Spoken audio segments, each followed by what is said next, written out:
teksto at basahin natin ngayon ang Ecclesiastes chapter 3.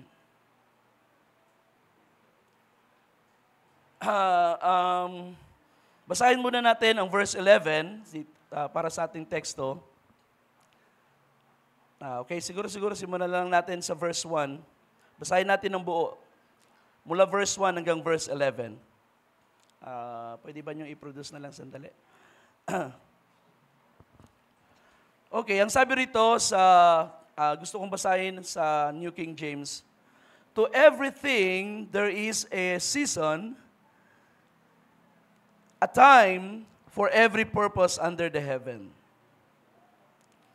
A time to be born, a time to die, a time to plant, a time to pluck what is planted, a time to kill and a time to heal, a time to break down, a time to build up, a time to weep and a time to laugh, a time to mourn and a time to dance. Verse 5, a time to cast away stones and a time to gather stones, a time to embrace and a time to refrain from embracing, a time to gain and a time to lose, a time to keep and a time to throw away. Verse 7, a time to tear and a time to sue, a time to keep silence and a time to speak.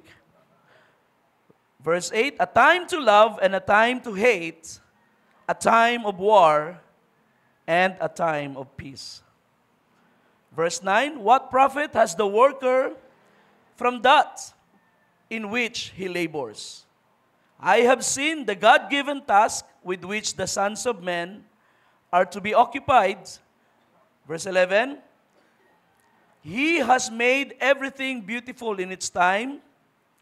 Also, he has put eternity in their hearts, except that no one can find out the work that God does from beginning to end. Sa verse 11 ay sinabi rito, God made everything beautiful in its time. Binasa ko yung New King James kasi dito natin kukuhain yung ating title, How God Makes All Things Beautiful. Sa NASB kasi, ang salita dito ay hindi beautiful, kundi appropriate. He has made everything appropriate in its time.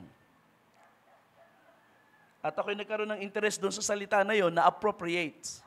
Appropriate means fitting, naaangkop. Pag sinabi nating appropriate, ay tamang-tama, nababagay. So, doon sa sitwasyon, yun yung tamang aksyon o yun yung tamang bagay na dapat ilapat. That is the idea of appropriate. Ang King James ay nagstay sa salitang beautiful because ang Hebrew word na ginamit dito ay yafe, na ang ibig sabihin ay splendor or beauty or beautiful. In adjective form, it is beautiful. So, ginamit ng New King James ang luma pa ring salita. Karamihan ng Hebrew word ng word sa Old Testament na beautiful ay galing sa Hebrew word na yafe na siyang salita dito sa Ecclesiastes 3 na tinranslate na appropriate ng NASB. So maganda pa rin ang salitang appropriate at para sa akin ay appropriate siya. But I would like to stick to the word beautiful from New King James dahil gusto kong ipakita sa hapon na ito kung paanong ginagawa ng Diyos na maganda ang lahat ng mga bagay. Meron tayong binasa mula sa verse 1 na mga events sa lupa. Mga bagay na nangyayari sa lupa at karamihan dito ay hindi maganda. In fact, sabihin natin, kalahati dito ay hindi maganda. Because they are opposites. A time to be born, and then a time to die. To be born ay maganda. Pero yung to die, it is usually hindi maganda. A time to plant, maganda. A time to pluck what is planted, hindi maganda. Pero ito ay mga bagay na nangyayari sa buhay, mga circumstansya na gaganap sa buhay, whether being born or dying, planting or plucking, yung opposites ay parehong nararanasan natin sa buhay natin. And so, sa kalahati ng mga event na ito, nagagalak tayo sa Diyos. Pero dito sa kalahati, sa other half, kadalasan tayo ay umiiyak. Kadalasan tayo ay nalulungkot. Kadalasan tayo ay nagdaramdam.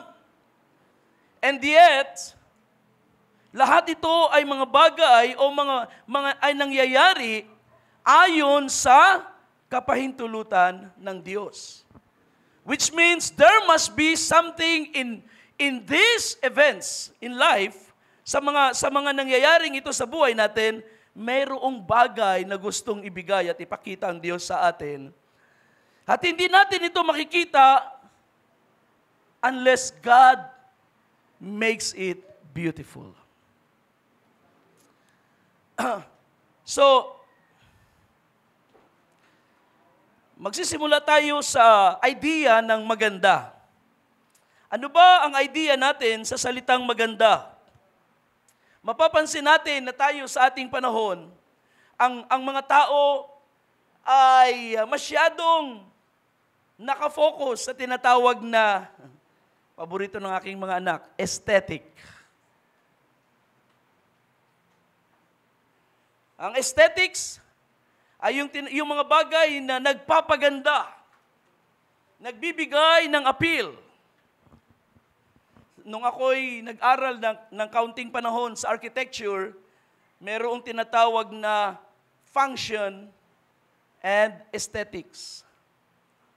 Sa paggawa ng building, may mga taong nakafocus sa function, and sometimes hindi maganda ang building, pero functioning.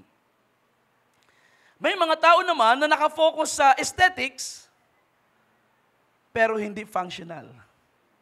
Maganda nga, pero hindi mapakinabangan. So ang idea ay, kung gagawa ng isang building, ang goal ng architect ay gawing functional at aesthetic para maging appealing sa mga titira. Sa buhay ng tao, masyado tayo nakatingin sa mga aesthetics ng buhay. At in fact, nagbabayad tayo. Bumibili tayo ng services, bumibili tayo ng mga bagay, at handa tayong gumastos alang-alang sa ganda.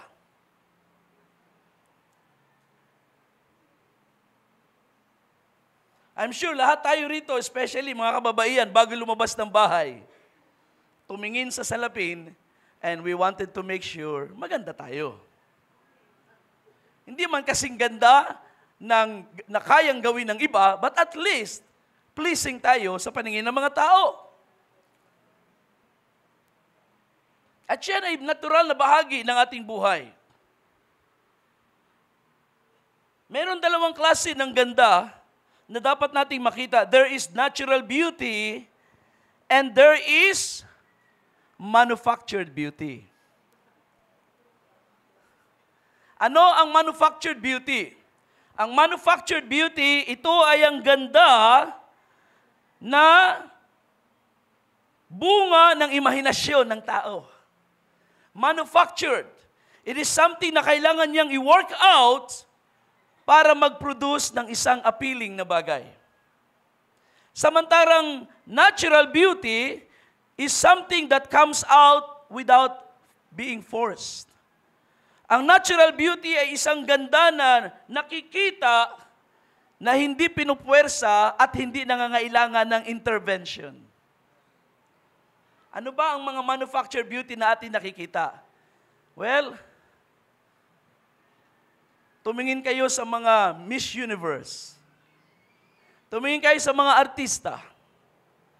Every time na makikita niyo mga artista sa television, sa harap ng camera, you can be sure na yung ganda nila ay manufactured. Yung kulay ay manufactured, yung shape ng kilay ay manufactured. Sometimes, pati ang shape ng ilong ay manufactured. Pati ang shape ng katawan ay manufactured. Karamihan sa ganda na atin nakikita ngayon ay gawa ng tao.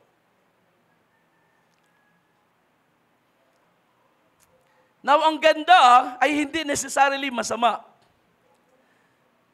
At ang Diyos, marami siyang ginawa na magagandang bagay. At ang Diyos ay maganda. There is beauty in God.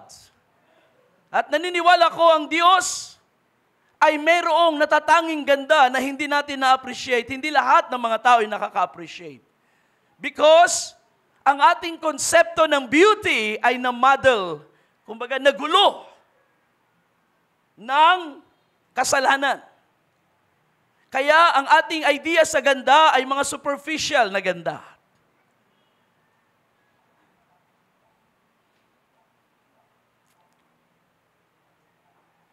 So there is natural beauty at ito ay yung ganda na ganda na natural na lumitaw sa mga nilikha ng Diyos na hindi pinilit. Hindi niretoke, di ba? Hindi pinakialaman ng science. Hindi ginalaw ng kamay ng doktor, it came out natural. At yan ay nagpapakita sa atin na maganda ang mga gawa ng Diyos. Now, karamihan ng ganda na atin nakikita na manufactured ay merong, sabihin natin na merong pattern or mayroong basis, mayroong pinagkopyahan.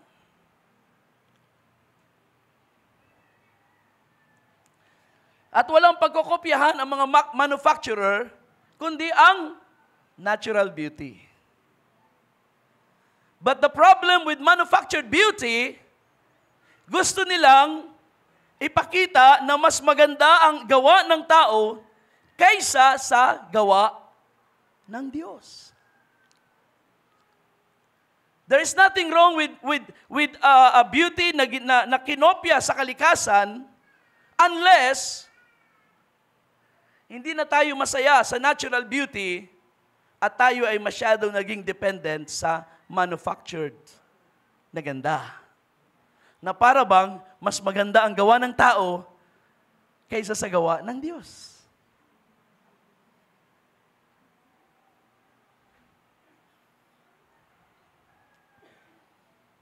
Okay. Now when we look at the Bible, makikita natin mga kapatid na mayroong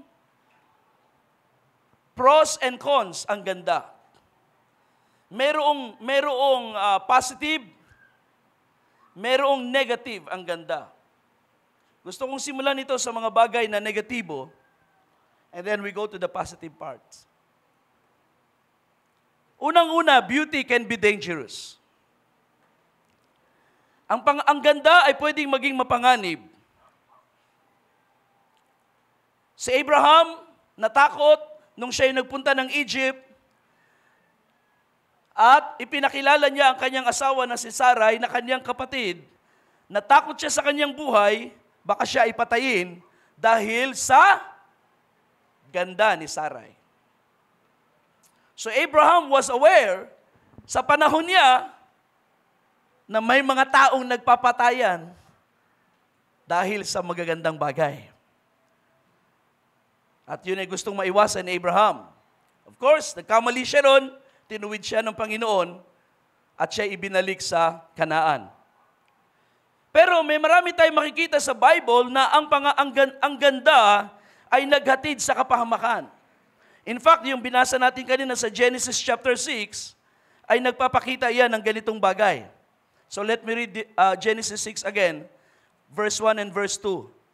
Sabi rito, it came about when mankind began to multiply on the face of the land, and daughters were born to them, that the sons of God saw the daughters of mankind, that they were beautiful.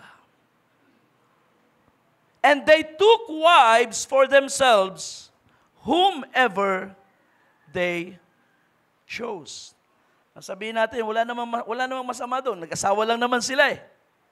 Well, kung itutuloy natin ang pagbabasa ng chapter 6, makikita natin na nagalit ang Diyos. Dahil yung mixed marriage between sons of God and daughters of men, sa mga hindi pa nakaabot sa mga pag-aaral natin noon, na ang sons of God dito ay tumutukoy sa mga kalalakihan na nasa lahi ni Seth, at yung daughters of men dito ay tumutukoy sa mga kababaihan na nasa generation o nasa lahi ni Cain. Sapagkat remember, sila ay pinaghiwalay ng Diyos nang si Cain ay pinatay si Abel, pinalayas ng Diyos si Cain at nagsimula siya ng kanyang sariling pamilya. Nag-anak ulit si Adan at si Eva kay Seth, at si Seth ang nagpatuloy ng salinlahi ni Adan. Pero si Cain, sapagkat siya anak ng masama, siya ay nahiwalay at siya ay nagkaroon ng separate na generation. Kaya pagdating sa chapter 6, in fact sa chapter 4, chapter 5 ng Genesis, makikita ninyo na si Cain ay hindi kabilang sa lahi, sa pamilya ni Adan.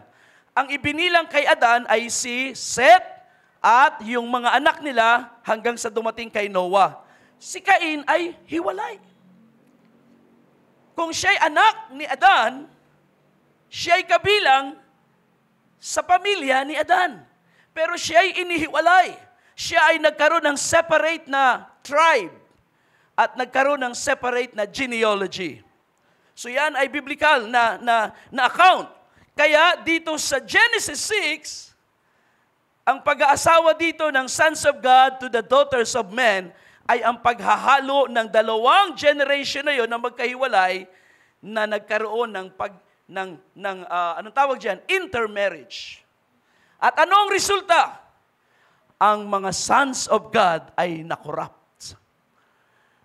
Ang generation ni Seth, ang mga anak niya hanggang sa panahon ni Enoch, ni Lamech at ni Noah ay naging disobedient na sa Diyos. Katulad ng ating pinag-aralan kanina, nagalit ang Diyos doon sa taktika ni Balaam na pinag-asawa ang mga babae kay Moab sa mga lalaki sa Israel. Nagalit ang Diyos sapagkat they're not supposed to mix. At ganoon na nangyari sa chapter 6 ng Genesis. Nagandahan ang mga kalalakihan sa lahi ni Seth, sa mga kababaihan sa lahi ni Cain, at ang nang resulta ay destruction. So imagine, kung ano ang naging outcome dahil sa na-attract sa ganda. Another thing na ating makikita, so ito yung negative sa beauty ha. Another thing natin makikita ay sa Ezekiel 28. Ang Ezekiel 28 ay nagpapakita sa atin ng isang nilalang ng Diyos na isang kerub na ang sabi dito sa verse 12 ay ganito. This is what the Lord God says, "You had the seal of perfection, full of wisdom, perfect in beauty. You were in Eden, the garden of God. Every precious stone was your covering, the ruby, the topaz, the diamond, the beryl, the onyx, the jasper, the lapis lazuli, the turquoise, the emerald, and the gold. The workmanship of your settings and sockets was in you. On the day that you were created, they were prepared. You were the anointed cherub who covers. And I placed you there. You were on the holy mountain of God. You walked in the midst of the stones of fire." Verse 15, "You were blameless in your ways from the days you were created until unrighteousness was found in you." So itong kerub na ito ay isang angelic being. Isang kerubin. Ang nilalang na ito ng Diyos ay nilikha daw ng Diyos na full of wisdom, perfect in beauty. Ngayon, kilala natin siya as Satan. Di ba? Bago siya nahulog sa kasalanan, siya ay isang kerubin na tumatakip. Siya ay nandun sa presence ng Diyos. Sabi ng verse 17, your heart was haughty because of your beauty. Ano bang ibig sabihin ng haughty? Naging mayabang. Naging palalo. Your heart was haughty because of your beauty. You corrupted your wisdom by reason of your splendor. Splendor is another word for beauty. Nasira mo ang iyong karunungan dahil sa iyong kagandahan. And I threw you to the ground. I put you before kings that they may see you. So in short, lumalang ang Diyos ng isang napakagandang nilalang. Siya ay kabilang sa mga kirub sa langit. And I am sure hindi lang of course ang tawag natin sa kanya ay Lucifer. Pero that's not a proper name. Ang proper name ay mas maganda, ang proper name niya ay Helel. Itong si Helel ay isa sa mga kerubin sa langit. And I am sure hindi siya nag-iisa sa kanyang ganda. Ang mga kerubin ay magagandang mga nilalang ng Diyos. Alright? Magaganda ang mga kerubin. Sila ay mga covering kerub na nasa presence ng Diyos at tumatakip sa presence ng Diyos. Sa Revelation, makikita natin sila as 4 living creatures. Lahat sila ay magaganda. Pero ang isang ito ay naging mayabang. At nag-aspire ng higit sa meron siya. Yung binasa natin kaninang umaga sa Isaiah 14, nagpalalo siya, he wanted to be like God, tumaas siya sa ibabaw ng mga bituin ng Diyos, ibig sabihin above the angels, at siya ay nagpalalo at ginusto na niyang maging kapantay ng Diyos. Pero siya ay ibinagsak ng Diyos. Ano ang naging ugat nito? Yung kaniyang ganda. Naging palalo siya dahil sa kaniyang kagandahan. He was perfect in the day God created him, pero isang araw, may nasumpungang kalikuan sa kanya. Okay? So we're talking about beauty.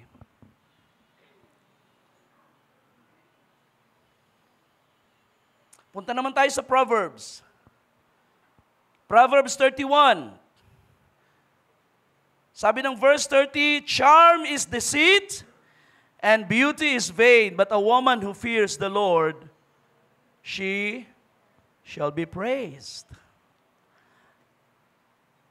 So, ito'y nagsasabi sa atin na ang kagandahan ay pwedeng makapagdaya.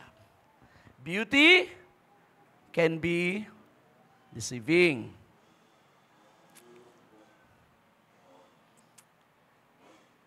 Kaya nga may mga istorya ng mga tao na nagpakasal, di ba? At sapagkat napakaganda nung kanyang bride sa araw ng kasal, masayang-masaya yung groom. Pero pag uwi ng bahay, nung tinanggal ng lahat ng manufactured beauty, sabi niya, hindi yan yung pinakasalan ko. Hindi na niya matanggap. Beauty can be deceiving. It can be dangerous. It can be deceiving. It can bring us to destruction. Proverbs chapter 6, 23 hanggang 26. Nagbigay ng advice si Solomon sa mga batang lalaki. For the commandment is a lamp, and teaching is light, and rebukes for discipline are the way of life, to keep you from the evil woman, from the smooth tongue of the foreign woman. Do not desire her beauty in your hearts, nor let her capture you with her eyelids.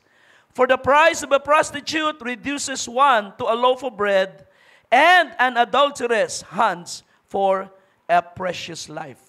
So ito'y advice ni Solomon sa mga kalalakihan. Sapagkat alam niyo, mga batang lalaki is very attracted sa ganda. Makikita natin ang mga binata na kapag nagsimula ng pumorma, alam niyo na yun, naghahunt na yun ng magagandang dalaga.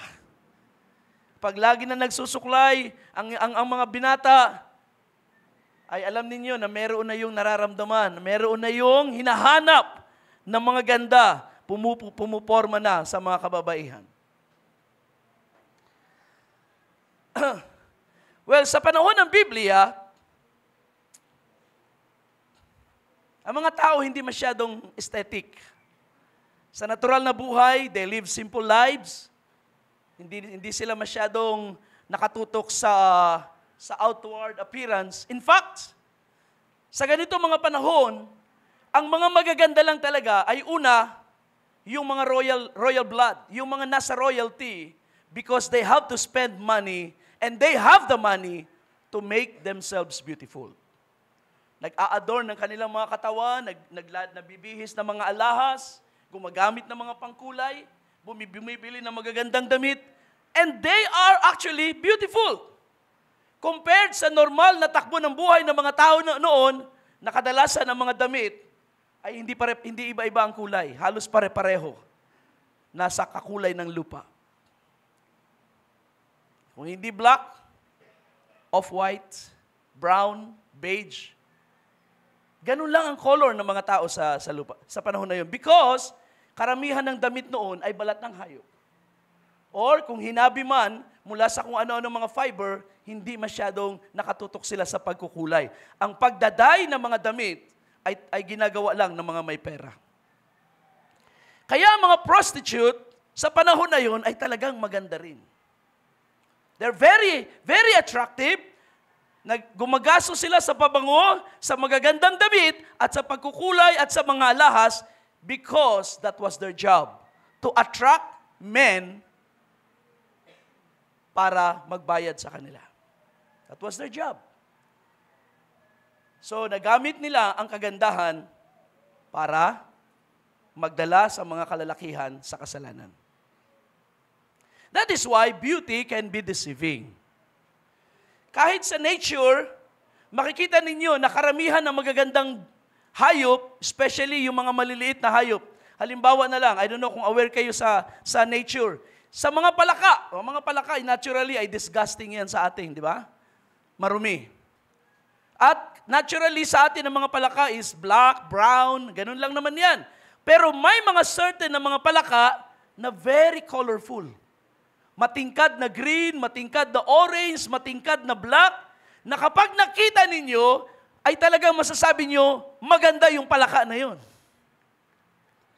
Pero, kaya pala yun ginawa ng Diyos na very colorful because yung ganung mga palaka ay mataas ang poison. At yung ganda nila, yun pala ay warning, natural warning sign para sila'y iwasan ng ibang mga hayop. So God used beauty in nature para turuan ang ilang mga nilalang na umiwas. Tayo naman, lusob. Diba? Ang tingin natin sa mga magaganda ay hulog ng langit. Kaya sabi ng isang brother, isa lang naman ang alam kong hulog ng langit. Sa Bible kasi, si Satanas, sinulog mula sa langit. Nulog sa lupa. Kaya yung mga hulog ng langit, medyo kailangan nating pag-isipan. Mas maganda kung sugo ng langit, kaysa hulog ng langit. So wag tayong masyadong maengganyo sa mga bagay na magaganda because it can deceive us and it can be a trap sa ating mga buhay. So ang advice ni Solomon sa Proverbs chapter 6 ay napakaganda. Now, having said these things, mga kapatid, ang positive side ng ganda ay ito. Naniniwala ko na ang beauty ay nag-origin sa Diyos. Because nature, God's creation, is beautiful. At ang ganda ng mga nilalang ng Diyos ay kakaiba. Kakaiba sapagkat una, hindi ito manufactured ng tao. Ito ay natural na lumalabas sa kanila. At pangalawa, ang beauty ng tao, ng manufactured ng tao ay walang purpose.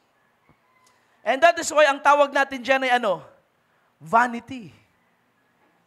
At sa Ecclesiastes, sinimulan ni Solomon ang kanyang preaching sa chapter 1, verse 1, pababa, anong sabi niya doon? Vanity of vanities. All is vanity. Ang lahat ay walang kabuluhan. In fact, ang salitang vanity, na ang ibig sabihin ay walang kabuluhan, ay naging synonymous na ngayon sa mga bagay na magaganda pero walang purpose. Walang value. Ibig sabihin, walang maidadagdag sa buhay ng tao. It's called vanity. Halimbawa, meron ka ng isang sasakyan, dalawang sasakyan, because it serves a purpose. Pero pag meron ka ng 10 pa, na hindi mo naman kayang ibig sabihin, they don't serve a purpose anymore sapagkat ang isa, dalawa, even 3 ay okay na siguro para sa iyo at sa iyong pamilya. But to have more, para lang mapuno yung iyong garahe, ang tawag dyan ay vanity. Maganda, but vain.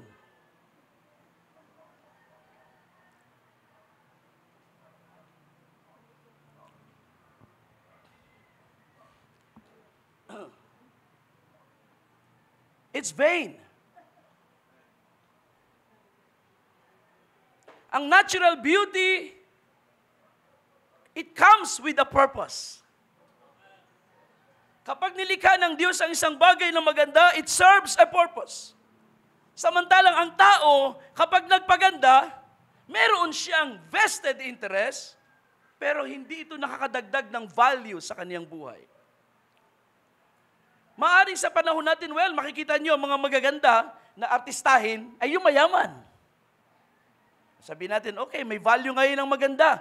Simply because, dinefine ng tao na ang vanity ay pwedeng pagkakitaan.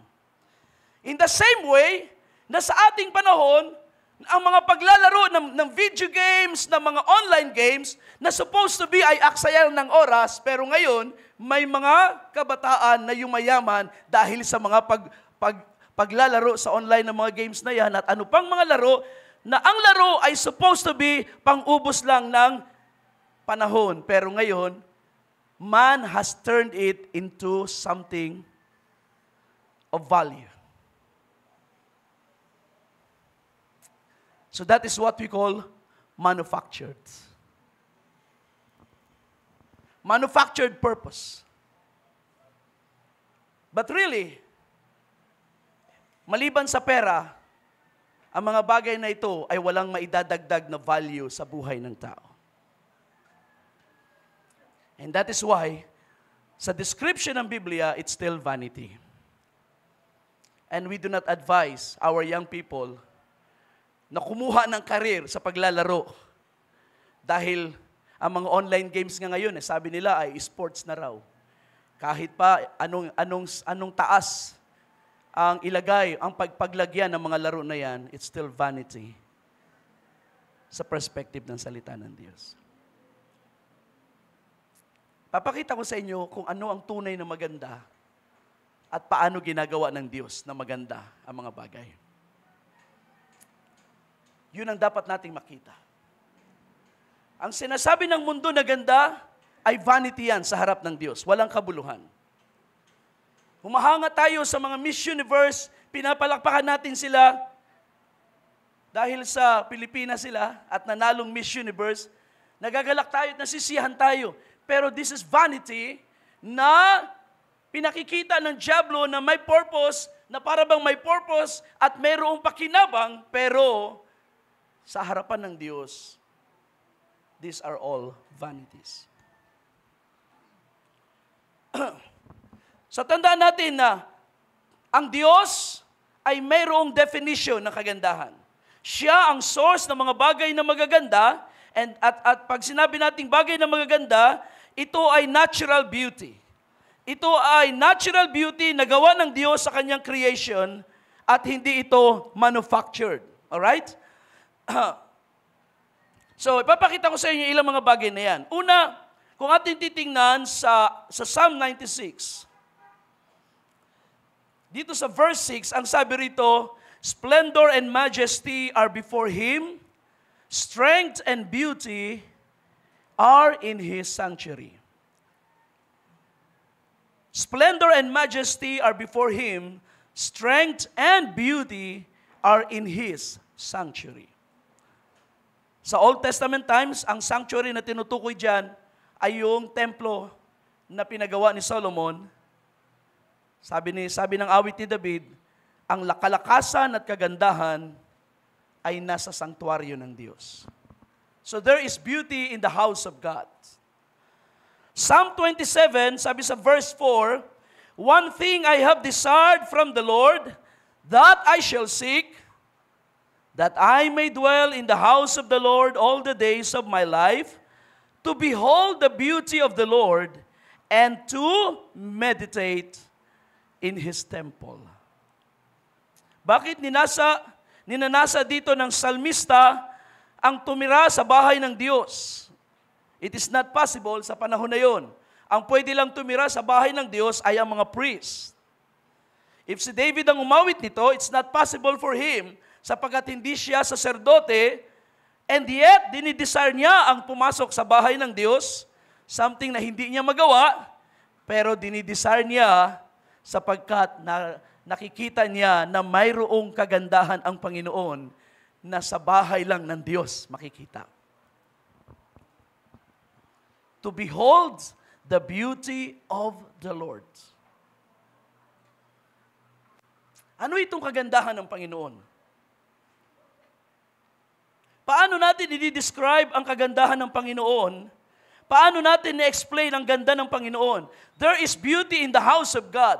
Anong beauty ito na ating makikita sa bahay ng Diyos? Ito ba ay ang kulay ng mga kortina? Ito ba ay ang mga materyales na ginawa, na ginamit para gawin ang mga furniture sa bahay ng Diyos? Paano ito dinidescribe sa Biblia, itong kagandahan ng Panginoon? Well, there is one word that is synonymous with the beauty of the Lord. And this is called holiness. Holiness. Maring sabihin natin, well, parang hindi naman appropriate yung salitang holiness. Ang ibig bang sabihin, kapag ikaw ay maganda, hindi ka banal? O siguro, kapag tiningnan natin ang kagandahan ng sanglibutan, ang mga bagay na maganda sa paningin ng mundo ay hindi banal sa Diyos. Mahalay sa paningin ng Diyos. Ang mga binata at lalaki na naglalakad sa kalsada, na halos nakadisplay ang katawan, ang tingin nila maganda. Pero sa tingin ng Diyos, mahalay. Hindi banal. You see? That is because sa ating makasalanang mga paningin, ang ating idea ng maganda ay malayo na sa konsepto ng Diyos. Mabuti na lamang, mayroon tayo ngayong salita ng Diyos na pwedeng magturo sa atin at muli tayong ibalik sa mga bagay na maganda sa paningin ng Diyos. At ang unang-unang bagay na gusto nating makita sa kagandahan ng Diyos ay ang Kanyang kabanalan.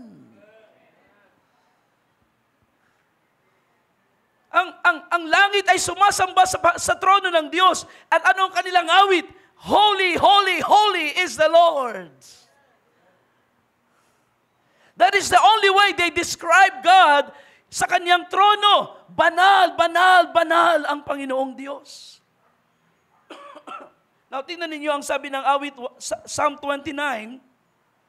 Sabi ng verse 2, ascribe to the Lord the glory due His name.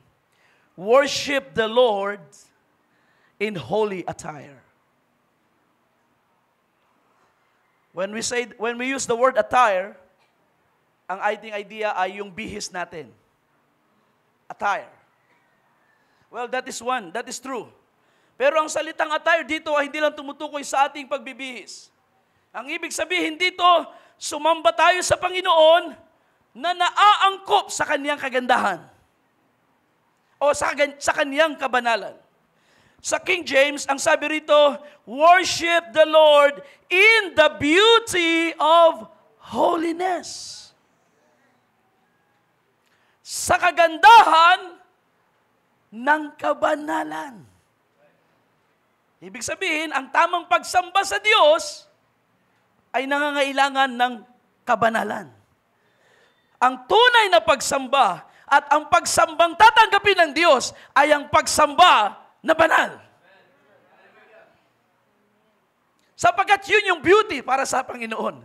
Yun yung bagay na maganda. Kapag ang taong sumasamba ay banal, nire-reflect niya ang kabanalan ng Diyos. Ibig sabihin, ang ganda ng Diyos ay nakikita sa buhay niya.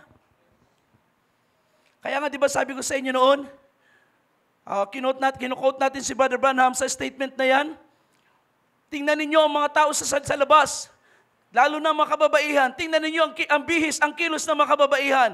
Yan ay reflection ng church na kanyang kinabibilangan. Kapag ang buhay ng mga tao sa labas ay banal, ibig sabihin kumakain niya ng mga bagay na banal sa loob ng simbahan.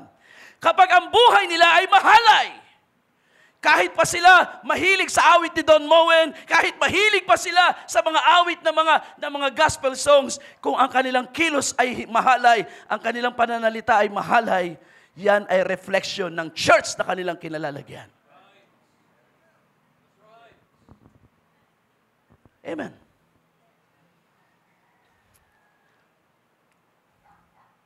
At kung ganito ang mga worshiper sa loob ng isang simbahan, tatanggapin kaya ng Diyos?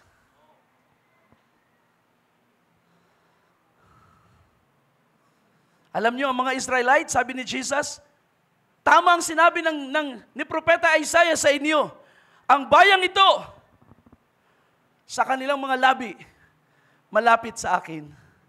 Pero sa kanilang puso, malayo sila sa akin. Superficial na, di ba? Outward na lang. Pakitang tao na lang ang pagsamba. Hindi na totoo sa puso. So anong ibig sabihin ni Jesus doon? Ang ibig sabihin ni Jesus, ang pagsamba ng lahi na ito, reject sa Diyos. Hindi tinatanggap ng Diyos. Ngayon, dali natin sa ating panahon. Paano ko ang mga mananamba, pag oras lang ng pagsamba, maayos manamit. Pero pag wala na sa sambahan, kending-kending na sa labas. Hindi lang babae, pati lalaki ngayon kumikending.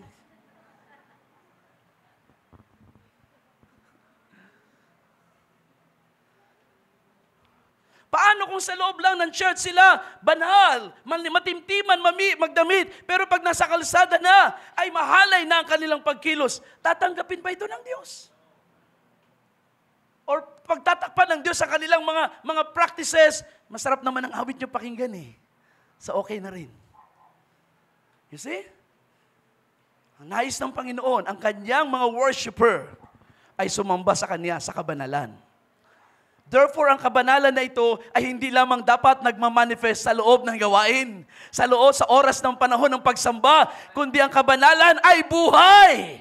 Ang kabanalan ay practice. Sabi ni Peter, be ye holy, even as your God who called you is holy. The Lord your God is holy. So be ye holy in all aspects of life. In all aspects of life. Hindi lang sa mga awit. Sa lahat ng bahagi ng ating buhay ay dapat makita ang kabanalan.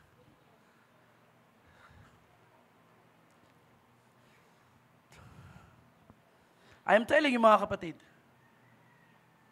the way many churches, many Christians practice their life today is offensive sa Diyos. Ang practices ng maraming mga Kristiyano ngayon ay offensive sa Diyos. Ito ay pakitang tao, ito ay superficial, and it doesn't please God. Because yung kabanalan ng Diyos ay hindi nagre-reflect sa buhay ng mga worshiper. Tingnan ninyo ang sabi ng Psalm 20, binasa na natin, 29, ano? Psalm 96. Sabi dito sa verse 9, worship the Lord in holy attire, tremble before Him all the earth. Okay? So, yung salitang in holy attire, ito ang translation ng NASB, pero sa King James, worship the Lord in the beauty of holiness. Ibig sabihin, ang iyong attire, pag ikaw ay sumamba sa Diyos, ay kabanalan. Ang ibibihis mo ay kabanalan. Because yun ang kinalulugdan ng Panginoon. Psalm 33, meron pang isang bagay dito. Sabi ng verse 1, sing for joy in the Lord, you righteous one. Praise is becoming to the upright. The word becoming also means beautiful. Praise is beautiful to the upright. Sa ibang salin, ang sabi doon ay praise is beautiful to the upright. Psalm 147 verse 1, praise the Lord, for it is good to sing praises to our God, for it is pleasant and praise is beautiful.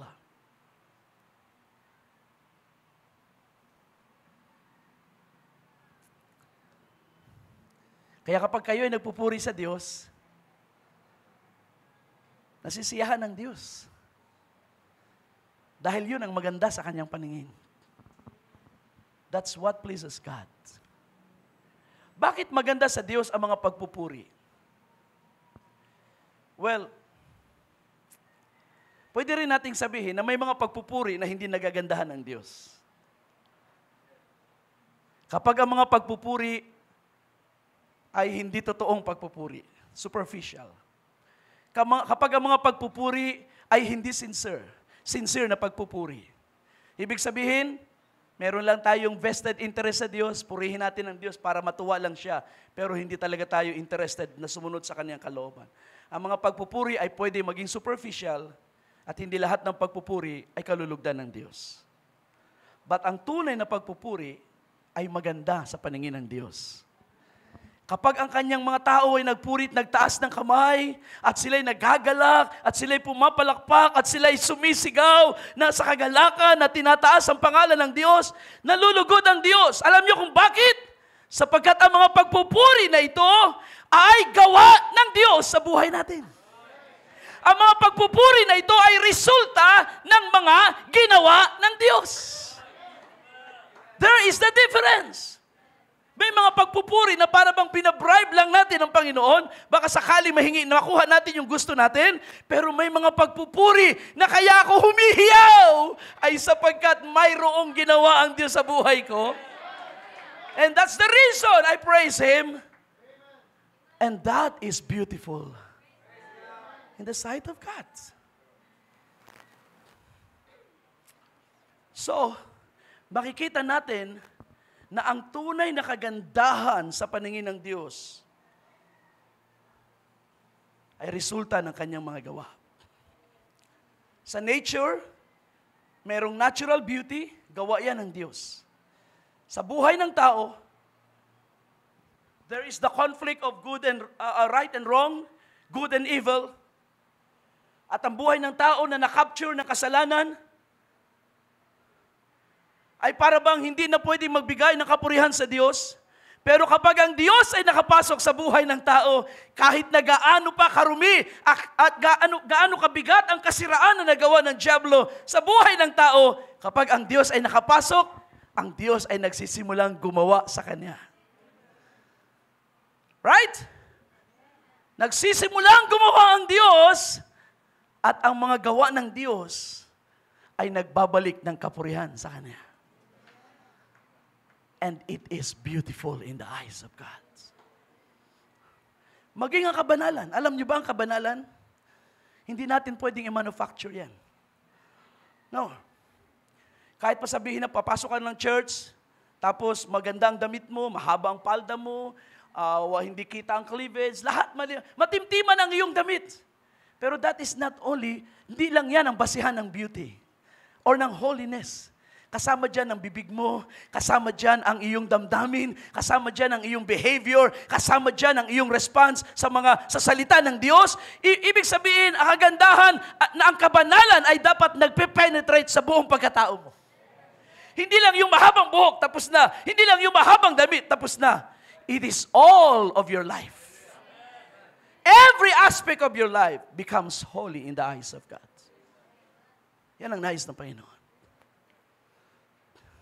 Puntahan natin ang Ecclesiastes. Balikan natin ito.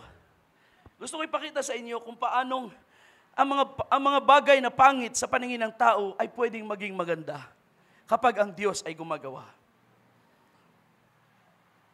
Sabi ko nga sa inyo kanina, may mga nangyayari sa buhay natin na hindi natin na-appreciate.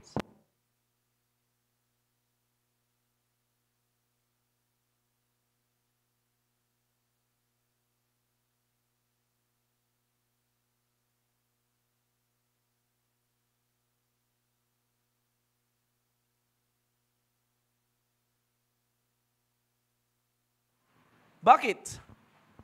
Bakit inalaw ng Diyos na mangyari itong mga bagay na hindi pleasant? Death is not pleasant. Pag tear down, hindi pleasant. Killing is not pleasant. Ang sabi ng verse 3, a time to kill and a time to heal. Healing is pleasant. Pero killing, anong maganda sa killing?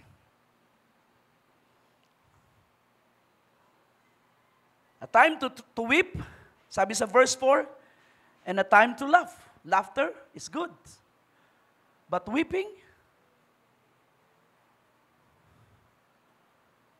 hindi pleasant.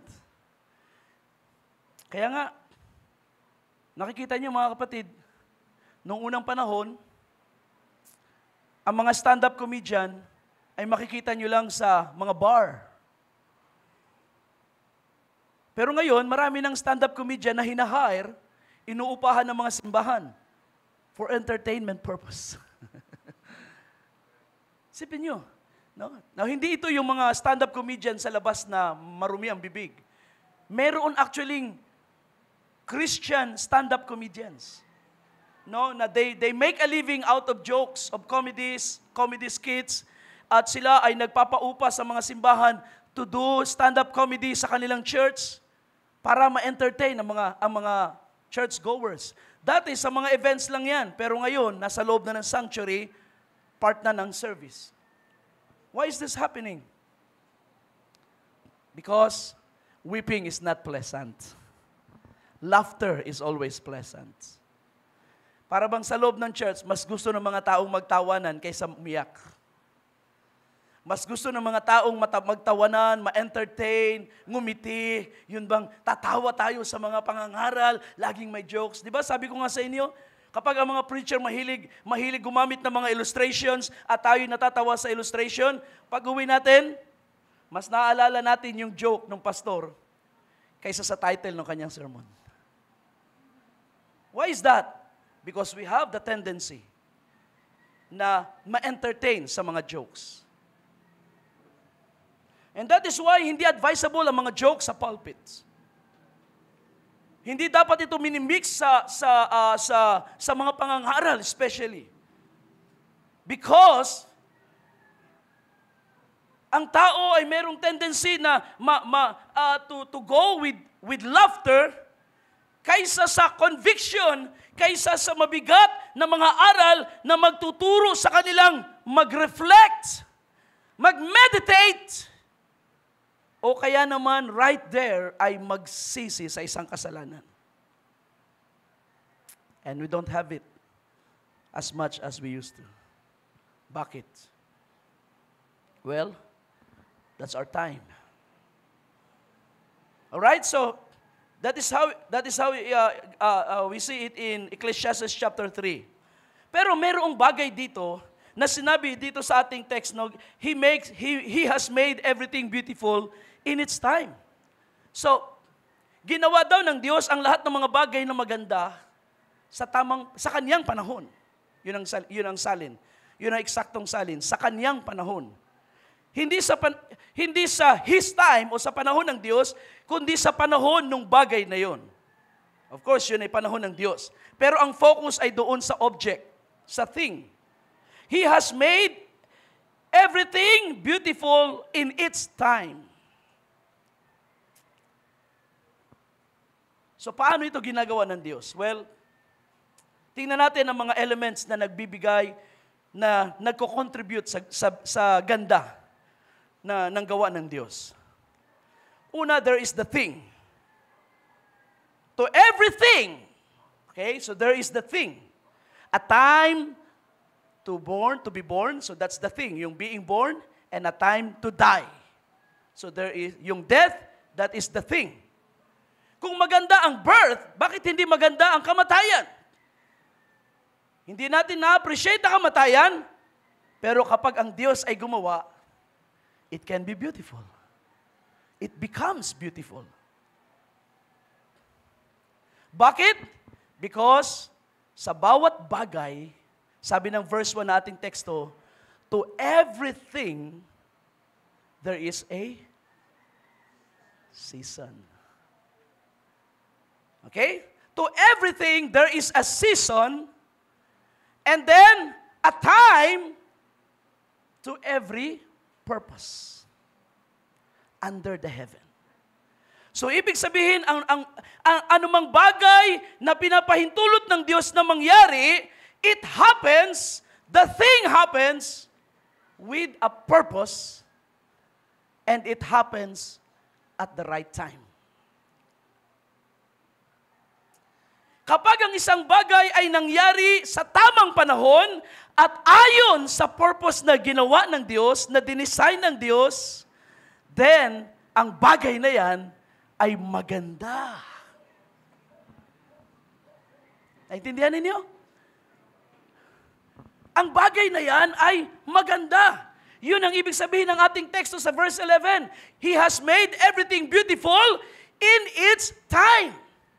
Ang ibig sabihin, kapag ang isang bagay ay nangyari nang wala sa panahon, hindi maganda. Pero kapag ito ay nangyari sa panahon na gusto ng Diyos at ayon sa kanyang purpose, it is beautiful. Now, sa NASB, ang ginamit na salita na English word ay appropriate. Kasi ang salitang beautiful ay meron tayong idea na ang beautiful ay mga bagay na pleasing sa senses natin. So, ang ginamit ng NASB ay appropriate sapagkat hindi naman ang mga subjects dito ay hindi yung mga pleasing things, kundi mga ideas or mga situations na nangyayari. So para bang hindi angkop yung salitang beautiful, mas angkop yung salitang appropriate. Halimbawa, death becomes appropriate when it happens at the right time. There is a time to love. Uy, sarap yung love. Pero even love, kapag ito'y nangyari nang wala sa panahon, it can be bitter. Tingnan niyo yung mga teenager natin. 13, 14, 15 pa lang, love na. Kikending-kending na sa labas. Wala sa panahon yan. Tanungin yung nanay niyo, hindi pleasant. Kasi wala sa panahon. But if it happens at the right time, it's beautiful. Tingnan ninyo kung paano natin celebrate ang mga weddings. Hindi kailangan masyadong magarbo, kahit pinakasimpleng wedding. Di ba? 2 years ago, 3 years ago, merong kasalan nangyari sa bahay namin doon sa Cristimar. Isa sa mga pinakasimpleng kasalan. Pero sineselebrate natin because if it happens at the right time, it's beautiful. Kahit walang maraming mga dekorasyon, maganda pa rin. Bakit? Because it serves a purpose in the plan of God. Pero kahit pag gumastos kayo ng milyon, pag wala sa panahon, hindi maganda. Tingnan niyo yung mga artistang gumastos ng milyon-milyon sa mga kasalan nila. Paglipas ng ilang taon, bitter na sila. Hiwalayan na, kanya-kanya na. Di ba? Ito pang isang bagay na dapat nating maobserbahan. Ang manufactured beauty ay madalian. Pero ang natural beauty, it takes time. At ang gagandahan na gawa ng Diyos, it always takes time. Sometimes, kapag tayo nagsimula sa ating mga pagsasama, mga mag-asawa, sometimes yung pasimula natin, hindi naging maganda. Parang madalian, parang biglaan. Sabihin natin, wala sa panahon, kaya tayo bitter. Pero dahil kayo nagsimula ng magsama, tama ang inyong desisyon na manatili. At kapag kayo'y nanatili at naging responsible ng mga magulang at nag-ingat sa inyong relasyon, makikita niyo ang paglipas ng panahon ay nagpapaganda ng inyong relasyon. Hanggang sa hindi nyo na maalala, ang pangit pala nung simula natin. Pero tingnan niyo kung gaano kaganda ang relasyon. Because God makes everything beautiful in its time. Kailangan ng panahon. Kailangan makita natin ang panahon. Kaya nga sabi ng verse 1, to everything there is a season. Pag sinabing season, yan yung panahon na appropriate na mangyari ang isang bagay. A time to every purpose. Lahat ng bagay na pinapahintulot ng Diyos mangyari sa buhay natin, may purpose. Kahit pa sabihin natin sapilitan, pinilit ko na lang, hindi talaga perfect will ng Diyos. Yes, hindi nga kalooban ng Diyos, pero somehow, inalaw pa rin niyang mangyari, it still serves a purpose. God will find a way para yung bagay na ito na hindi maganda sa pasimula ay makabuti sa kaniyang mga anak. Kaya yung Romans 8:28 ay appropriate sa Ecclesiastes 3:11. God causes all things to work together for the good of those who love Him. So ibig sabihin, pag nag-work out yan para sa ikabubuti mo, ibig sabihin yung purpose ng Diyos ay na-serve at ito yung kagandahan ng gawa ng Diyos sa ating buhay. And then, we praise His name. Oh, mga kapatid, alisin natin, kailangan nating matutunang tumingin sa kagandahan ayon sa paningin ng Diyos. Masyado tayong captivated ng kagandahan na aesthetic. Captivated ng beauty na pangsanglibutan. Pero tandaan natin ito, beauty without purpose is vanity. Alright? At anumang bagay na maganda sa paningin ng tao, if it doesn't serve a purpose sa plano ng Diyos, it is all vanity. Ang kagandahan na minadali, vanity. Ang kagandahan na walang purpose, walang kabuluhan sa Panginoon. So there is always the right time, the purpose of God, at ang resulta ay ang magandang gawa ng Diyos.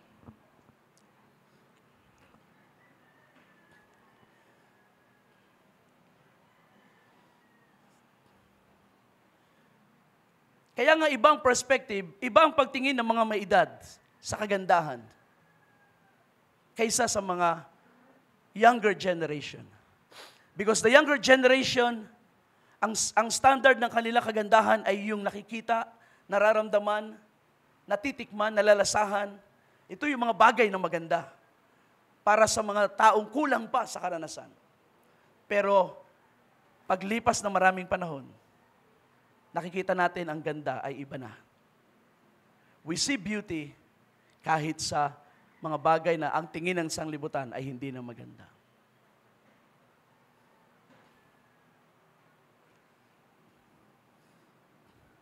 Ngayon kasi ang standard ng beauty ay yung katulad ng sabi ko kanina, manufactured.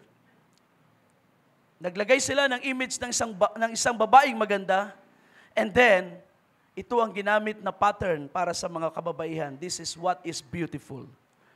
Kaya ang mga kabataan naman, pag medyo mataba, hindi kumakain, para pumayat. Kasi merong certain measure ang beauty. Diba? Kapag hindi masyadong mataas ang ilong,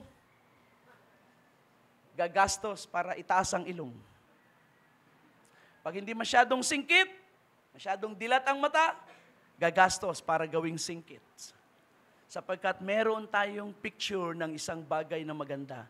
And it is all manufactured. Pero tingnan niyo ang gawa ng Diyos.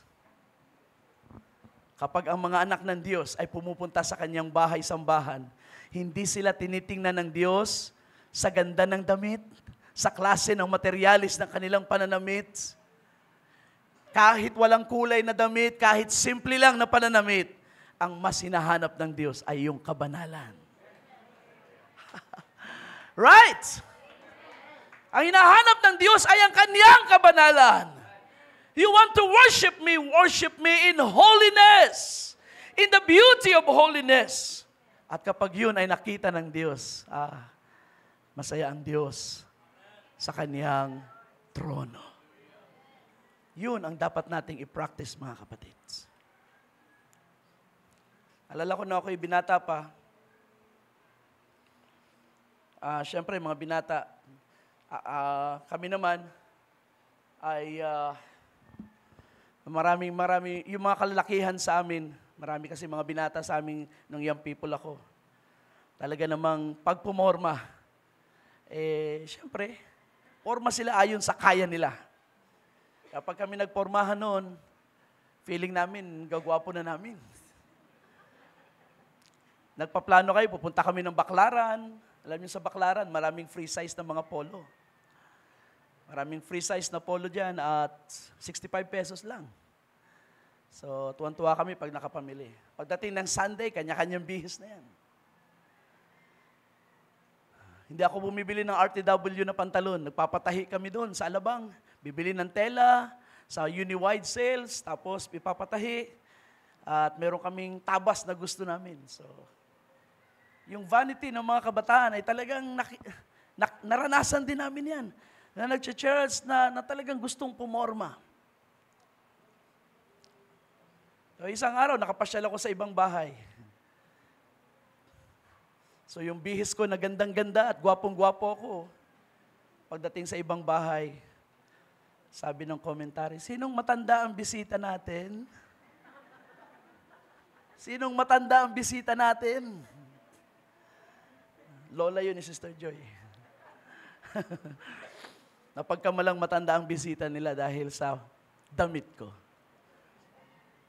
Diyan natin makikita na ang kagandahan ng sanglibutan ay hindi definite. Ito'y pabago-bago. Pwede ito maging maganda sa paningin ng iba, pwede ito maging pangit sa paningin ng iba. Pero ang kagandahan sa Diyos, consistent. Ang kabanalan sa Pilipinas, sa Amerika, sa Europa, kahit saang sa bahagi ng mundo, consistent ang kabanalan. Di ba? It is standard. Kung ano ang banal sa Diyos sa Pilipinas, yun ang banal sa Diyos sa ibang bansa. At hindi ito nababago ng panahon. Ang kabanalan ng Diyos sa panahon ng mga propeta, kabanalan pa rin ng Diyos sa panahon natin ngayon. Kung ano yung banal sa panahon nila Pablo, yun pa rin ang banal sa ating panahon. Hindi mo yan pwedeng baguhin because God's beauty does not change. Kaya mga simbahan na nag-a-adapt sa mundo para maging maganda, dahil sabi nila, yung panahon ni Pablo, laos na yun, iba yung panahon natin. Not when it comes to holiness. God's holiness is consistent. Hindi mo yan pwedeng baguhin. Baguhin mo yan. Pag pinilit mo yan baguhin, then you are out of God's will. Right. Ang si Brother Branham sa kanyang panahon, bago siya kinuha ng Diyos taong 1965, alam natin ang prophet ng Diyos ay very particular when it comes to holiness. Very particular. At sa kanyang panahon, yun ang pasimula na nauuso ang mga swimsuits. Alam niyo naman ang mga swimsuits. Hindi naman tayo ignorante sa mundo. Pero sa panahon ni Brother Branham, ang swimsuits ay medyo decente pa. And yet, galit na galit ang prophet. Ito ay marumi, mahalay sa Panginoon. Come to think of it. Paano kung ang servant of God sa panahon na yon ay nakikita na niyang kahalayan sa mga medyo matimtimang pang swimsuit during their time? Paano kaya niya titingnan ang swimsuit sa ating panahon? Na ang swimsuit hindi lang sa beach sinusuot. Makikita niyo maraming mga kababaihan, maraming mga kalalakihan, walang damit na naglalakad sa mga public places. And they are proud of that.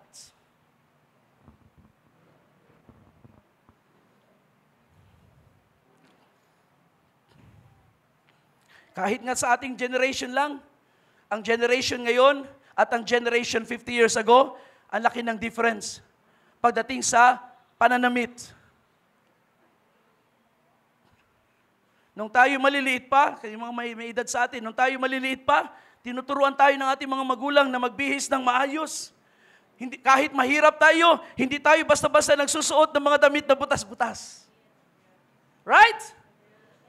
Gagawa ng paraan ng magulang para matapalan yung mga butas na yan at aayusin yan, ipapatch yan na isang paraan na hindi masyadong makikita dahil walang pambili. Pero hindi naman tayo dapat magsuot ng mga damit na mga butas.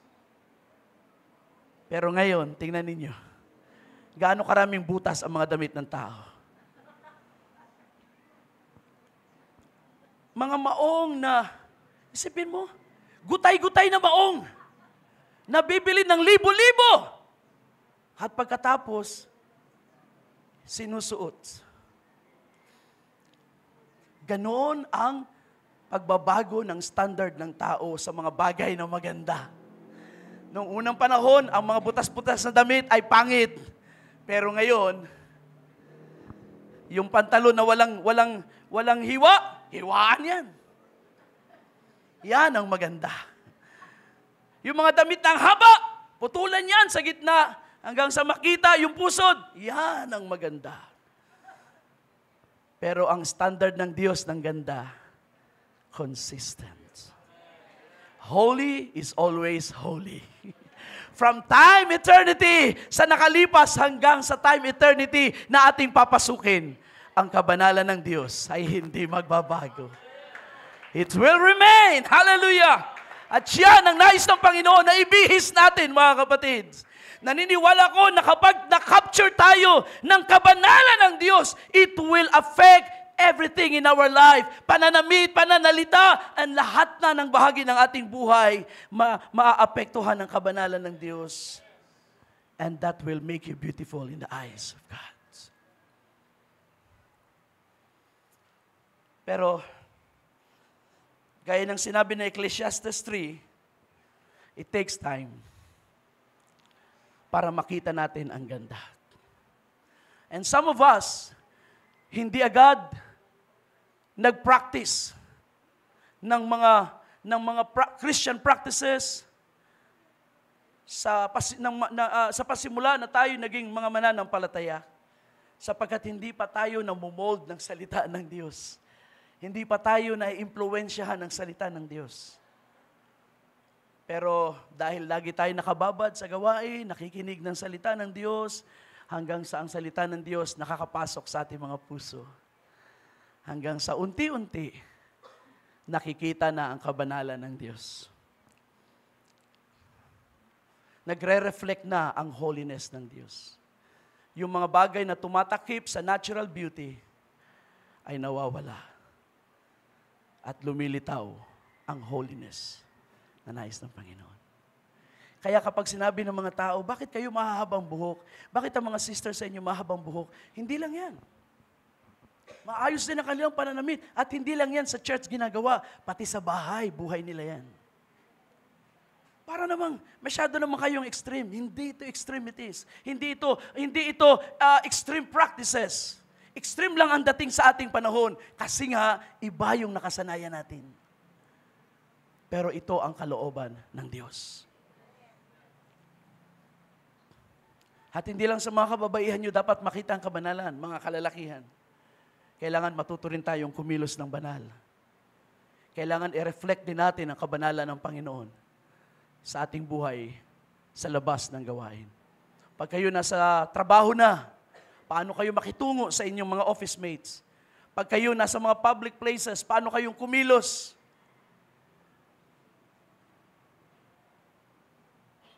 Kailangan mag-reflect ang kabanalan ng Panginoon.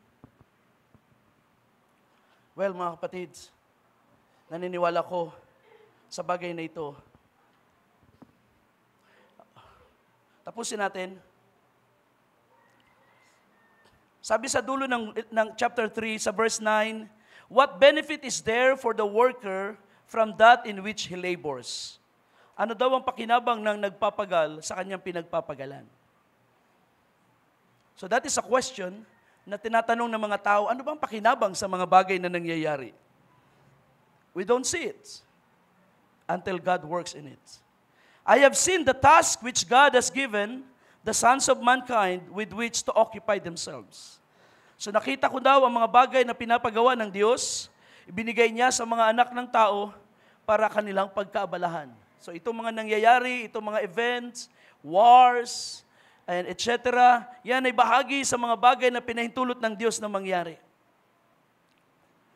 Ano ang lilitaw? Ano ang magandang bagay dito? Well, sabi ng 11, He has made everything beautiful in its time. Also, He has put eternity in their hearts, except that no one can find out the work of God, the work that God does from beginning to end. In other words, nang inilagay ng Diyos ang eternity sa ating puso, it means a longing. A longing to discover the will of God. Sa lahat ng tao ibinigyan ng Diyos ng ganitong bagay sa kanilang puso. This is what we call the God consciousness. There is a part of man na nauuhaw sa Diyos. Kahit ang mga atheists, sometimes it is suppressed to the point na ang tao ay nagsasabing walang Diyos, hindi ako interesado sa Diyos, but that is only because yung longing na yon, yung God consciousness na yon ay natabunan na at sabi pa nga nila, namanhid na ang kanilang mga pandama, sabi ng Biblia. But it's there. God has put eternity in the hearts of men at hindi ito madidiscover ng tao sa kanyang sarili. Ang kailangan niya ay pahintulutang gumawa ang Diyos sa buhay niya. You'll never know kung bakit sa paningin ng Diyos maganda ang kamatayan until you let God have His way. Lahat ng taong walang idea sa purpose ng Diyos sa kamatayan, umiiyak, nagluluksa, at hindi nila kayang tanggapin ang kamatayan ng mga mahal sa buhay. Pero yung mga taong pinahintulutang gumawa ang Diyos sa kanilang buhay, kaya nilang tanggapin ng maluwag ang kamatayan. Because when you allow God to do His work, it becomes beautiful at the right time. Even wars, even killing. Of course, sa ating panahon, sinong sisigaw sa labas na okay lang ang pumatay? Of course, hindi natin ma-appreciate sa normal na sitwasyon ng buhay natin ang mga pagpatay. But when we look at those events sa perspective ng Diyos, makikita ninyo na may mga pagpatay na inaalawang Diyos sa lupa because may purpose siya. Kanina may nagtanong, sabi ng tanong, bakit nagsorry ang Diyos na ang tao ay kanyang nilikha at ngayon ay wawasakin na niya? So you see? Bakit sila wawasakin ng Diyos? Bakit yung nilikha ng Diyos ngayon ay wawasakin niya sa pamagitan ng baha? It serves a purpose in the plan of God. And it is beautiful in its time. Para sa mga tao na walang alam sa plano ng Diyos, napakalupit naman ng Diyos para patpuksain ang isang lahi, ang isang generation. Sayang naman ang mga buhay. Kung talagang ang Diyos ay Diyos ng pag-ibig, dapat hindi niya gagawin yan. So that is the human mind. Pero hindi natin alam ang kaisipan ng Diyos until we allow God to do His work. Kapag ang Diyos nakapasok sa buhay natin at ang kanyang salita ay nakapagturo sa atin, may mga pagpatay na ma-appreciate ninyo na nangyari sa mga specific times sa history at ang Diyos pa rin ang nagpahintulot. They serve purpose. That is how God makes things beautiful.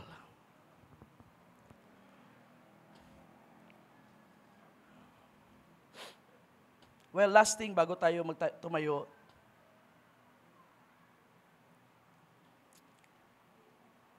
isa sa pinakamagandang gawa ng Diyos sa ating buhay ay ang pagliligtas sa atin. Tama? Ang pagliligtas sa atin. Ang mga taong makasalanan, ang mga taong marumi, mga taong walang pag-asa, walang Diyos, ay inabot ng biyaya ng Diyos. Sa kanyang kahabagan, tayo ay naligtas. At siya ay gawa ng Diyos. Hindi na-appreciate ng mga tao ang gospel because hindi nila ito tinitingnan sa paningin ng Diyos.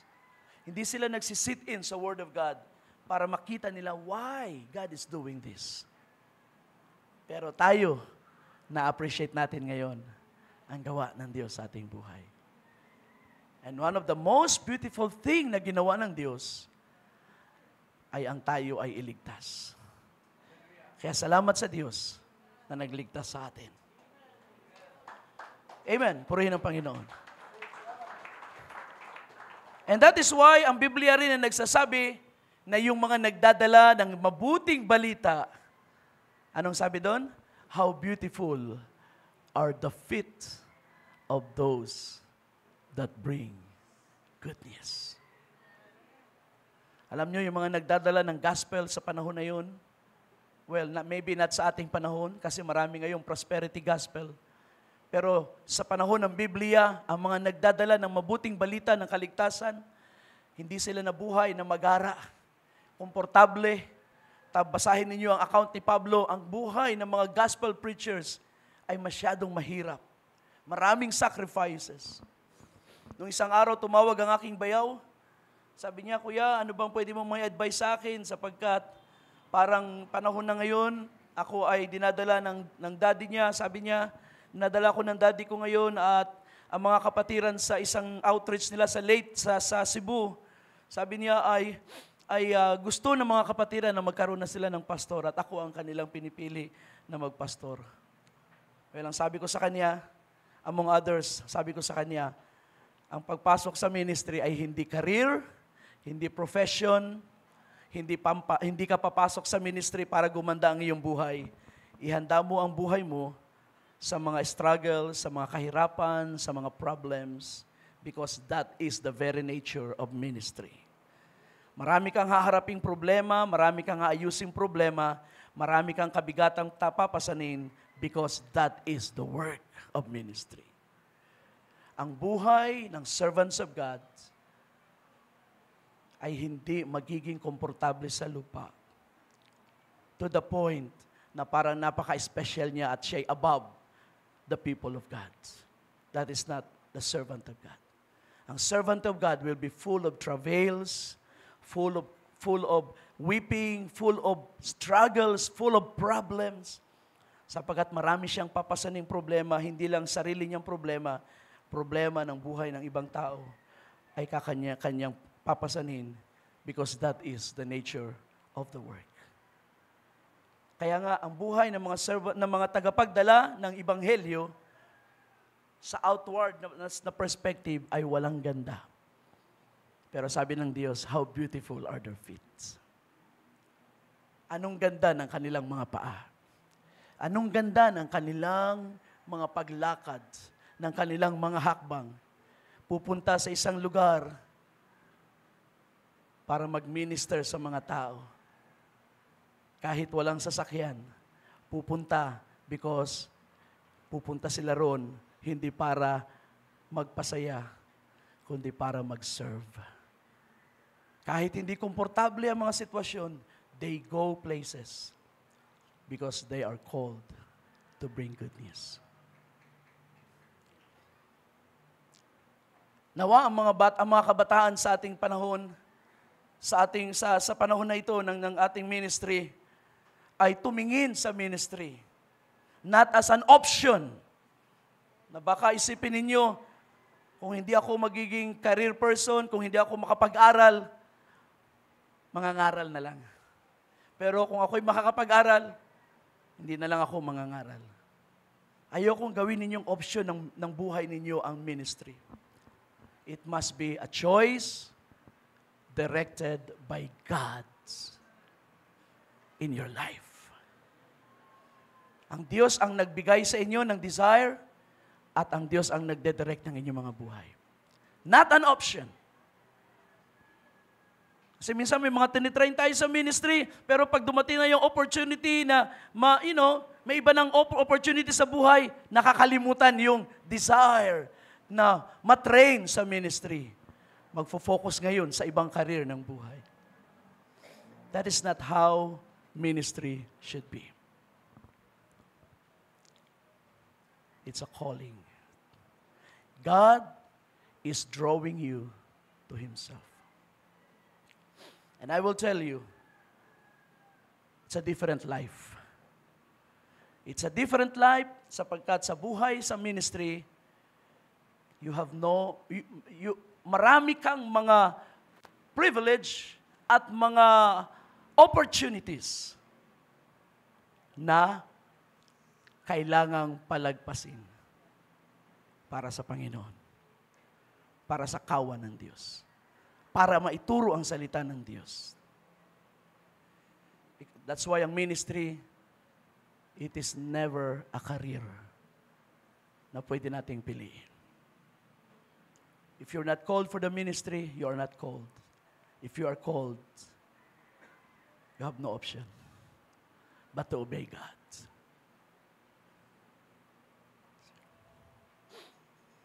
And your life will be different. Yung mga opportunities na pwede, na meron ka, lahat yun ay mapapalagpas mo. You will take a different path. Dadaan ka sa ibang klaseng daan. Maraming mga opportunities na lilipas, darating at palalagpasin mo because you are following a different path na ang Diyos ang naglagay sa harapan mo. Pero hindi ka pababayaan ng Diyos diyan. But you will really experience your life is different. Your life is different. I know this for a fact dahil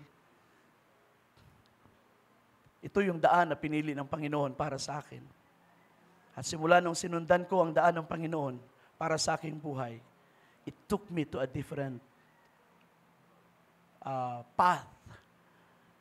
Yung options ko sa mga kasabayan ko sa eskwela, options ko na kasabayan ko sa mga sayang people pa noon, they took a different path, sa natural path ng buhay, nag-build ng family, naging mga career men, career women, at nag-establish ng kanilang kabuhayan. Those are the natural paths. But when you serve God, God becomes director over your life. He decides what happens to you. You don't have many options. You just follow. And that's the reason, maraming nagkakaroon ng desire na pumasok sa ministry at ma-involve sa ministry ng pangangaral, pero hindi nakakapagpatuloy. Because the path is very different. It is not appealing, it is not pleasant at all. No. Ang daan ng buhay na tatahaki ng maglilingkod sa Diyos ay hindi pleasant. Hindi maganda ang inyong mararanasan. Maraming mga pagkakataon na mag-iisip kayo along the way, tama ba itong pinili ko? Panginoon, bakit ganito ang nangyayari? Ito ba talaga? Baka nagkamali ako ng aking choice. Sana hindi na lang ako sumang-ayon sa pastor ko o sa iyo, Panginoon. Because ang daan na ito ay hindi maganda. Pero magtiwala ka sa Diyos. Kapag ang Diyos ang tumawag sa iyo, ang Diyos ang susuporta sa iyo. That is for sure. Alam niyo ba na may mga preachers na hindi Diyos ang tumawag, kundi ang kanilang denomination ang tumawag. Ito yung mga ministers na mostly ay manufactured sa Bible school. They were there for a career. Gusto nilang gawing career ang preaching, ang pagpapastor. Kaya pinag-aralan nila and then nakuha nila ang diploma and they become certified preacher dahil mayroong pinag-aralan. But certified lang sila ng Bible school but they were not called by God. Pero ang tinawag ng Diyos ay hindi nakadepende sa kanyang certification sa lupa. Ang kanyang dependence ay nasa Diyos. So it's never beautiful. It's never pleasant. Pero magtiwala lang kayo sa Panginoon because pagkatapos ng mga panahon at panahong paiba-iba sa buhay mo,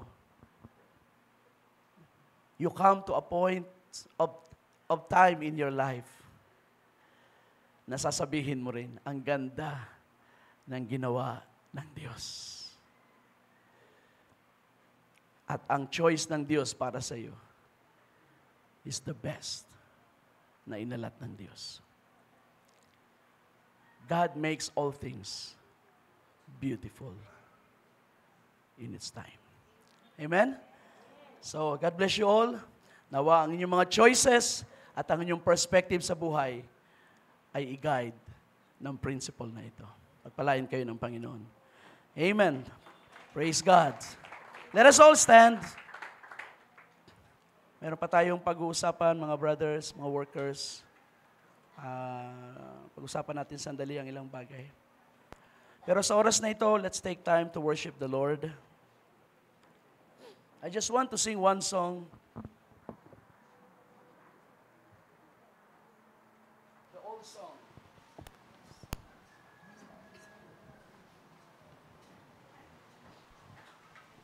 Sino pa sa inyo nakakaalala ng lumang awit na in His time? He makes all things beautiful in His time. Baka nalimutan na ng ating mga musicians. Tasan mo.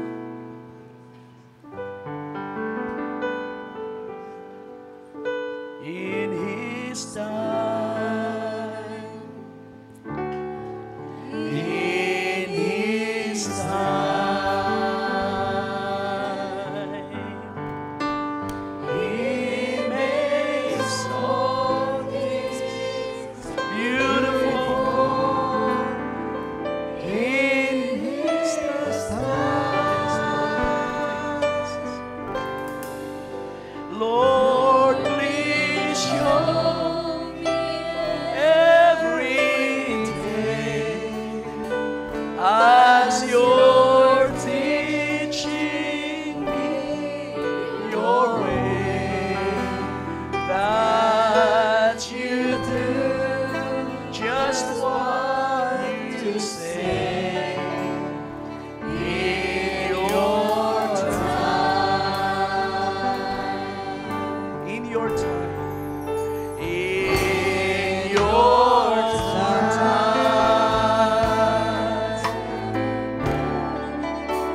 In Your time.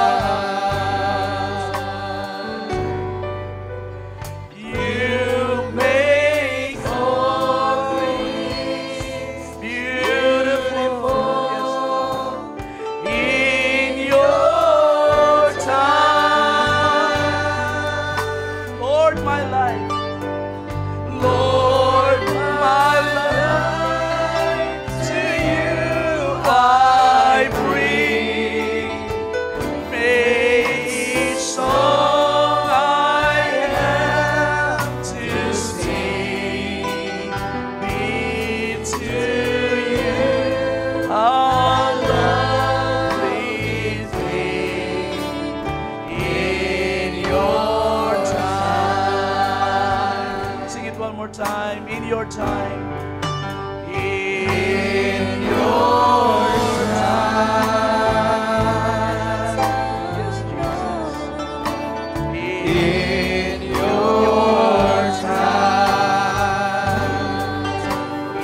Diyos ang nakakaalam kung kailan ang panahon.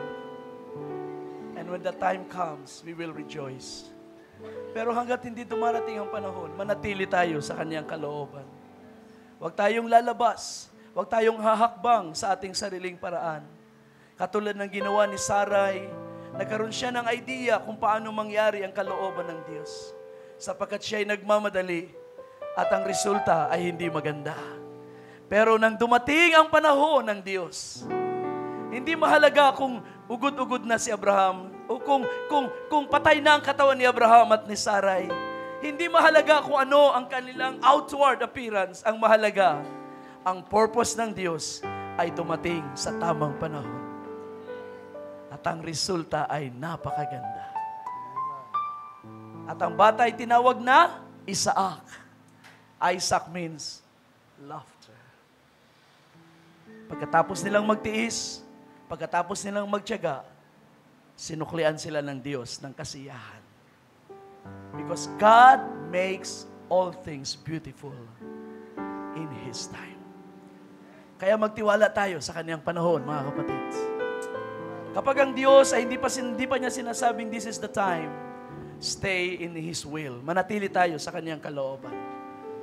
And when it is God's time, we will rejoice as His people. Panginoon, salamat sa iyong mga salita sa oras na ito. I pray we have gained something, Lord. Wisdom from you, especially para sa aming mga restless hearts na gustong magmadali na pangyarihin ang iyong kalooban, na gustong mangyari agad ang mga bagay na aming dinidesire. Sapagkat nalalaman namin na kalooban mo ang bagay na ito, subalit nais naming madaliin ang panahon. Teach us, Lord.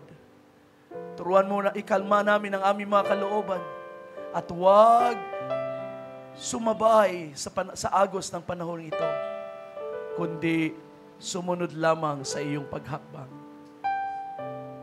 Sa panahon ng tao, ang magagandang mga plano mo ay nasisira.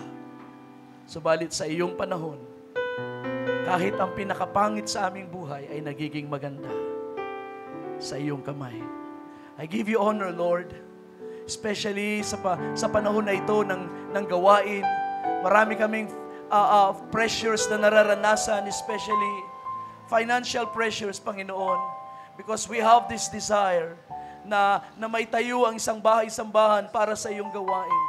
And you know, we're praying for this thing, Lord. And we're doing, Lord, our part para makibahagi sa burden na ito ng iglesia. Help us, O Lord. Make this happen in your time, O God. Because if it's your time, kahit hindi maganda ang mga bagay, it will be beautiful. It will give honor to your name. It will please you. It may not be pleasing sa aming paningin, but it will be beautiful in your sight, O God. At yun ang nais naming mangyari. Panginoon, make us your servants sa panahong ito. Give us a servant attitude. Teach our hearts how to be obedient to you and to your will, and to your leading, to your instructions. Maaari kaming dumating sa mga panahon na hindi magaganda, Panginoon. Pero nawa, Lord, before our time is over, you will find na ang aming mga buhay ay maganda sa iyong paningin, sapagkat ito'y pinaglingkod ng tama. Hindi man pleasant sa panlabas, pero ang aming buhay na ininvest sa paglilingkod sa iyo, may you find it beautiful, Lord. May you find these lives pleasing to you. Sapagkat ang aming buhay ay para sa iyo lamang. Thank you for your word. Thank you for your message this afternoon. I give you praise in Jesus' wonderful name. Amen and amen.